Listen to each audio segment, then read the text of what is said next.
Happy holidays. I'm Heidi Billotto, host of Charlotte Living's Culinary Online. You know, holiday traditions are all about the food we eat and the time we spend with our families. So we're here today at Johnson & Wales University with my good friend Chef Mark Allison, and he's going to show us how to make a fabulous Black Forest cake, perfect for your holiday celebration. Merry Christmas. So we are at culinary school today. I'm Heidi Billotto and I'm at Johnson & Wales Demo Kitchen with my friend Chef Mark Allison, and I smell chocolate. Doesn't it smell It looks great. The flavor is just wafting up. It smells so good. Everything looks great. We're going to make a dessert, obviously. We are going to make a Black Forest gâteau. Yum, Black Forest And it's one of the gâteau. very first dishes that I ever had in a restaurant. Like, I take my kids out probably 2 or 3 nights a week to dine outside. Yeah. When I was growing up, we went out on birthdays or at Christmas. I remember having this dish when I was 14 years old in a restaurant. Isn't that fun? Going back to not nearly the 70s, but around the beginning of the 80s, I think it was. And it was, whenever you went to a restaurant in the UK, it used to be prawn cocktail, steak and onions, and Black Forest gâteau. And this dish reminds me of one of the first restaurant meals that I can ever remember, and that's why I wanted to become a chef.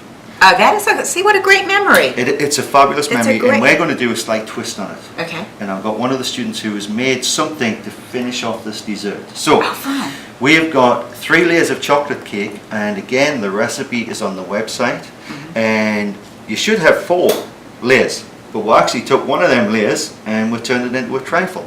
So, we've got 3 layers for this cake. Okay, so all one cake that you then cut into layers, all right? We've put it into 3, and then what we're going to do is we've got some juice from the can of the black cherries, and we're just going to dab the sponge. Now this cake I would basically make the day before. If I had an event on, I had a party. In fact, we've got a party coming up, and I'm going to make this cake, because it always goes down well. So we're just going to brush that. So it just absorbed right into that cake. Yeah, you can't even see it now. That's beautiful. And you don't want to put too much on, but you want to put enough on that it's going to make the cake nice and moist. Right. Then we've got some whipped cream, and there seems a lot of whipped cream here, but we're probably not going to use it all. I don't think you can ever have too much whipped cream. Exactly. It's been my philosophy of life.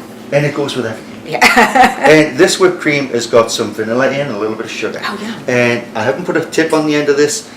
If you haven't got a piping bag, then just use a palette knife and just spread it on with your palette knife. I'm just going to whiz around here. See how fast the pastry bag makes it, though? It's really worth going out and getting one. And you can find them anywhere there's cake decorating supplies. And it makes it very clean. Yeah. Then, with your cherries, I would try and drain off some of the juice, and then just basically scatter the cherries around the cake. So pitted cherries, I would think, would be an important part of that. Yeah. Then what you want to do is take one of the other layers, and you're basically just going to put that on the top. You're going to press it down, and then do exactly the same thing again. And it doesn't matter that this is now the top layer of this cake and not the cut layer. It doesn't matter. Okay. It doesn't really matter. It's still going to absorb the juice, and it doesn't matter if a little bit runs off.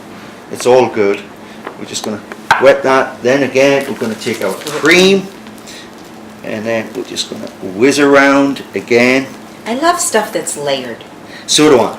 Really nice, because it's not just one big chunk of something. You get all this different flavor. You get a few more different textures as well. You could add some crumbled up cookies to go on with the cream. That would be nice. And then we're just going to add these other cherries. And Mark, you could do this in individual sizes as well. Like if you cooked your sponge in a rectangular pan and then cut it into small rounds or small squares and did them individually. Yeah, you could do them individually. And then, or you could do this in a wine glass. You could chop up the sponge and drop it in, and then just layer it again. Layer it in there, yeah. Then we're going to take the final piece of sponge, and we're just going to push that down so it all merges together. It looks like a giant double stuffed Oreo. I'm not going to put any of the juice on this, because we want this to remain firm, because it's going to take the weight of the top of the cake. So this time I have got some more whipped cream, but this time with a star nozzle on, and we're just going to again whiz around, but we're going to take our time a little bit with this to make it nice And So we have a pretty little design on the top now. That's right. Yeah. Then once we've got that, I'll just even that up. Once we've got that, we're going to do our rosettes again. Very And we're going to pretty. do them all the way around. And then I've got a student stand by, and he's going to grab me the finishing touch to this cake. And what we've done is we've basically melted some chocolate and we've piped it into pine trees. Because I'm thinking cute. Black Forest, why not put You need a finish it off tree. with Yeah, some yeah, trees? yeah. So we've got some cherries Maraschino cherries with the stems. with the stems on, and we're just going to put them onto the rosettes Come on in, to Rocky. finish off. And Oh, these look great. if you want to finish that Yep, off, yep, yep. and I'll take. This is Rocky, by the way. How's everybody Just doing? move in, Rocky. Yeah, to the Rocky, camera. we're glad to have you with And us. all we Be here. basically did was we melted some chocolate and we piped out some trees, and then I put them in the freezer so they would harden up. Very Leave them in the cute. freezer until you're just about to use them. Then what we need to do is take a paring knife or a small knife. That's beautiful. Sorry, I'm not very fast. There you go. You don't want to use the trays, serve it just like that. Okay? If you're going to use the trays, take a knife and just Dig a hole. dig a hole. Just like planting a tree. And always in culinary, it's usually an odd number. So we're going to take the tray and we're going to So put cute. that in there. We're going to take a bigger tray and we're going to put that. And this, you know, this could end up being on the front cover of the Charlotte Living magazine. It's that good. And then It sure could. It's we're beautiful. going to add another one. And what we're going to do is we're just going to slightly move them to the Yeah. back. And then, again, This you is take great. this out to your friends and your guests, and they're going, oh, wow, that looks fabulous. The finishing trick to this one is you take your sieve, you take some fine sugar, Because you need snow. and you need snow. And then you just lightly dust it. So if you get This a close-up is of that, great. it looks like it's snowing in the Black Forest. And hopefully, because you've tipped the trees to one side, all of that fine sugar is going to remain on the chocolate Right. and look like it's snowing.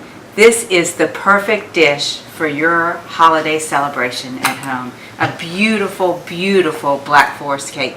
And the trees are just really the finishing touch. And don't be put off by the trees. They're No. very easy, and you can get the kids to make the trees. And really, it doesn't matter And if how not, they turn Rocky will out. come to your home. If not, Will. Rocky will come to your I'll be house more than and delighted. make the trees for you. It's so simple. Melt your chocolate, just pipe it onto a bit of parchment paper, freeze it, peel them off into the dessert. It doesn't matter, because they're not going to last 5 minutes. As soon as your guests arrive, they're going to say, People are gonna wow, grab 'em, yeah. let's tuck into that Yeah, cake. yeah. So the key with with doing the chocolate is to do it on parchment paper, because Yeah. you're never going to pull them off the bottom No. of a cookie sheet. But the parchment paper, which is heavier than waxed paper but not waxed, just peels off the back of the chocolate. Exactly. Very, very nice. And it finishes off the cake. I remember It's eating beautiful. this 30 years ago, and it's still one of my favorite desserts today. Well, thank you for taking this trip You're down welcome. memory lane with us.